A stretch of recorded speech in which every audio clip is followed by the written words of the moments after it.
Hello and welcome. What is the role of culture in trade, or for that matter, what is the role of multiculturalism in trade? To develop and discuss that intriguing thought and question, I'm joined by R Gopalakrishnan, director at Tata Sons. Mr. Gopalakrishnan, thank you very much for speaking with us.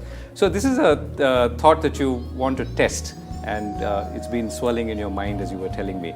Tell us, why is this something that you feel is important in the context of trade, maybe Indo-British trade? You know, in general, when you do trade with another country, and I have traveled a lot, as many others have also traveled, you're not just interested in striking a deal and taking the next plane out. You get a bit interested in the society, the culture, the history, and you can buy books on each of them. You never get to read them, but you do try to take a little bit of a subcutaneous interest in all of these put together in order to be able to interpret why people behave the way they do, why they interact in meetings the way they do, hopefully making you a better businessman. So there is a very intricate connection between cultural aspects and trade, as indeed cultural aspects in anything. Right. Now, I have always seen the UK as a highly multicultural, multi-dimensional society, probably because of its heritage in history. I mean, the fact that the way they operated in their colonies outside and made a very successful job of it, depending on what measure you use, shows that they were very open-minded, they were fairly absorptive.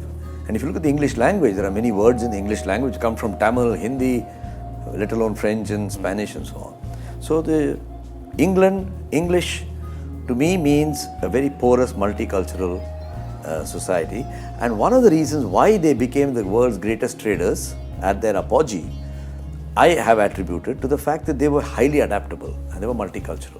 So that's the context of, I see it as a virtue therefore. Right.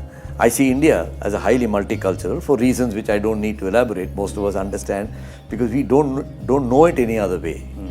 And therefore India and UK understood each other very well, not merely because of history and so on, but this multicultural aspect in an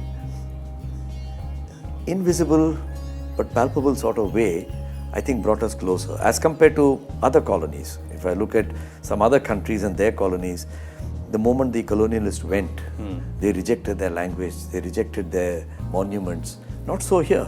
They loved the English. Embraced and adopted. Embraced, adopted, and we put, okay, if you're in a political situation, you may say something, otherwise we love it. I have found European leaders like Angela Merkel, like Nicolas Sarkozy, argue that multiculturalism is dangerous.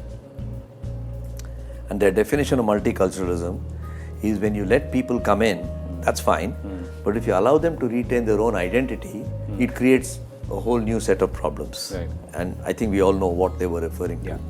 I won't be surprised about getting it from Nicolas Sarkozy, but I was really surprised when David Cameron said the same thing. And the chief rabbi in the UK said the same thing. And it started getting me thinking, and this is very recent, of course, Sure. It is not explaining anything. I hope UK is not losing its multiculturalism, which matches with what my Sanskrit teacher taught me back in school of our tradition of what we call Swikriti, which means each one unto himself, and yet we can live together. The Parsis came, they have their own tradition, their own religion, their own practices, their own enclaves, their own conclaves, and yet they are mixed, as the story goes, like sugar in the milk.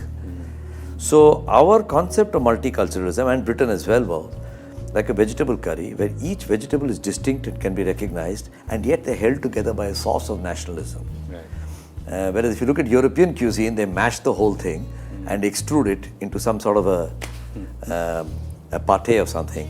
And that's not my concept of multiculturalism. So I'm mentioning this point because I don't know if it really is very important, but that probably is one reason why gradually, and there are other reasons I'm sure, the Indo-British trade is becoming less and less important to each of them, whereas the logic should be exactly the other way around.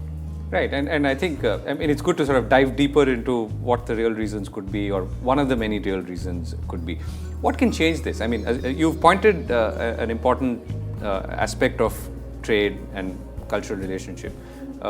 Should both countries work on it, if assuming they're cognizant of this being an important point, and this could be an important point? I think so. because the level of tolerance and toleration is a very important part of a total relationship. And I think over the years, the focus on the special assets that we began with have got whittled down, some by the passage of time and some by neglect. So very much like a machine which you have to now spruce up.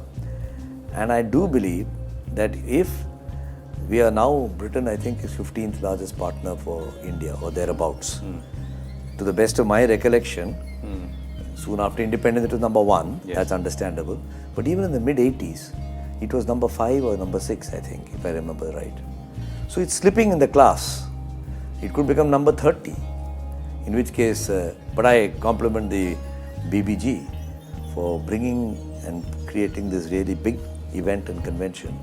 And while many people will have opinions on bonds for visas and trade and movement of natural persons, I'm just bringing those together into a larger subject of multiculturalism and wonder whether there's something deeper happening in society which is also needs to be addressed.